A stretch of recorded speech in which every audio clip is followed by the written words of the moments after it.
Hey everyone! Well, finally back to a kind of a regular schedule. I haven't been making videos in a while because I've just been extremely busy, but lately things aren't as busy.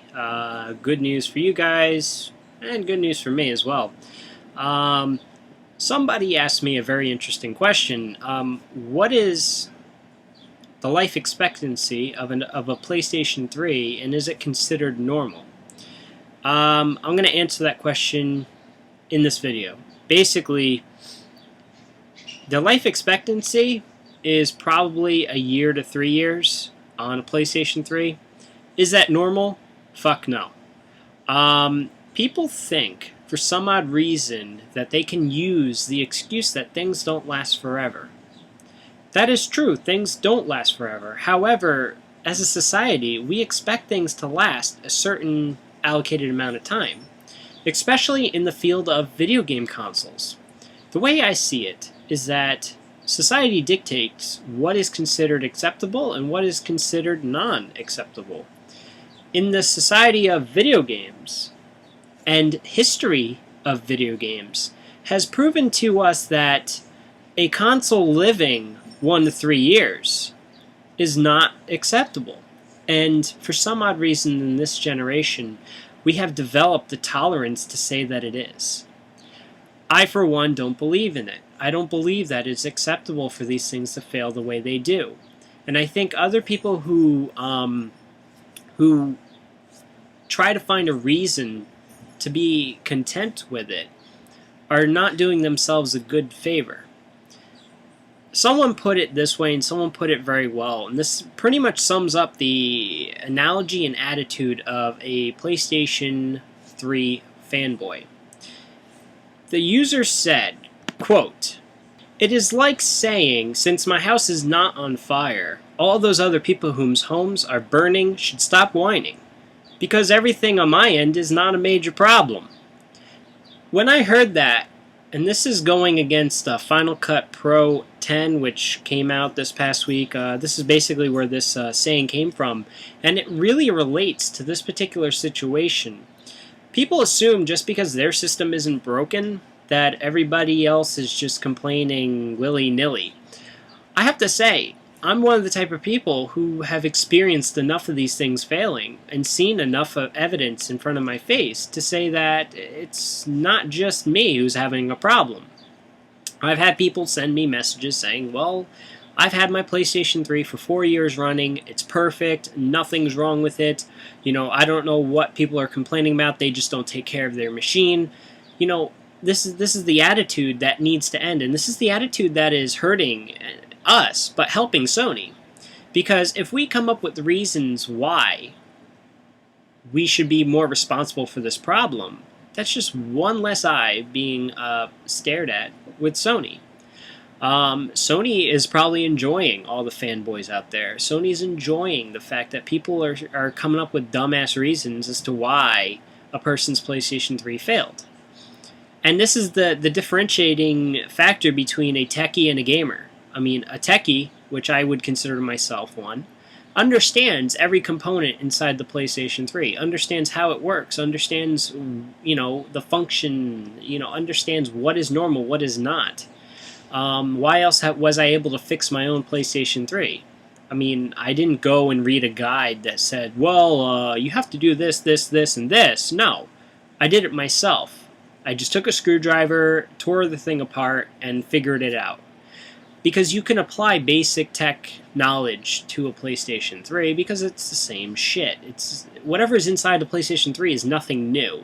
It's been around for decades in technology.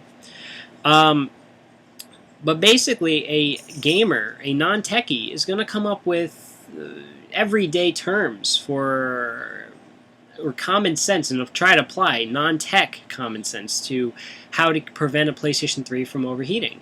A person who's just a gamer and doesn't understand technology is going to put their hand behind the PlayStation 3, feel it's blowing out cold air, and say that's good. A techie would say that's bad.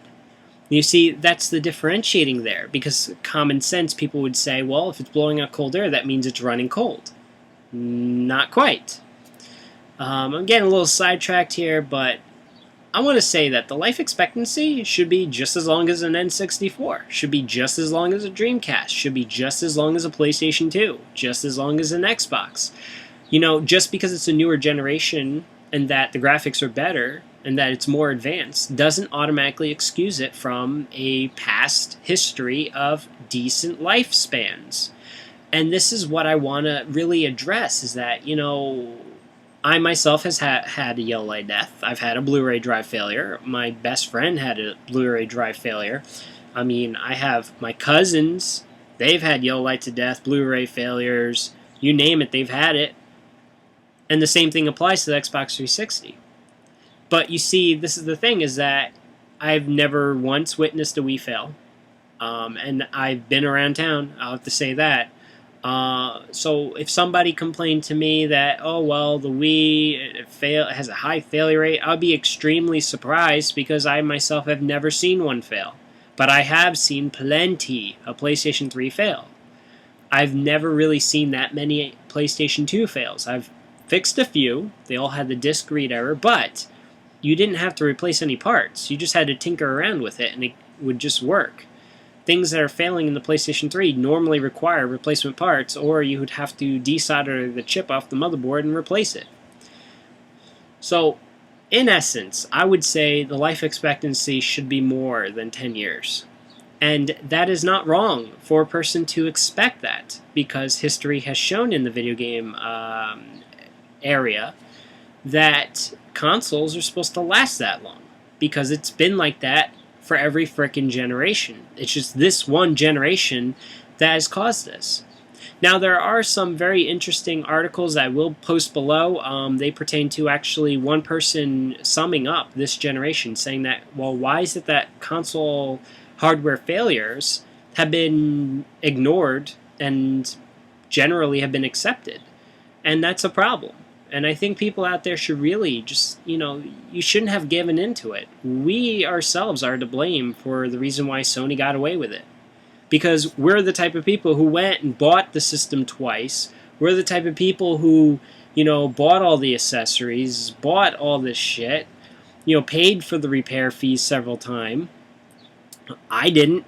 I only bought the system once. I've been getting it free because of my mouth. I'm very good at, you know, verbally addressing a situation.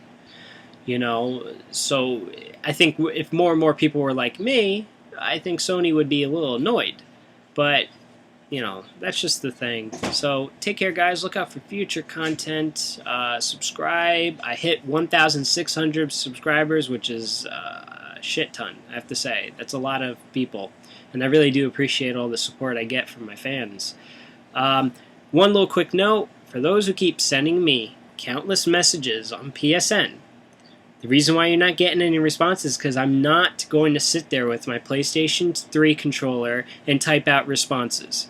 If you want a response, personal message me on YouTube. If you want to say, look, hey, do you want to play this game? Then maybe I'll answer you yes or no. But I tend to ignore my messages because I get a lot of people out there who want me to have a conversation with them through PSN. I'm sorry, I don't like doing it there because it takes forever. Take care. Look out for future content.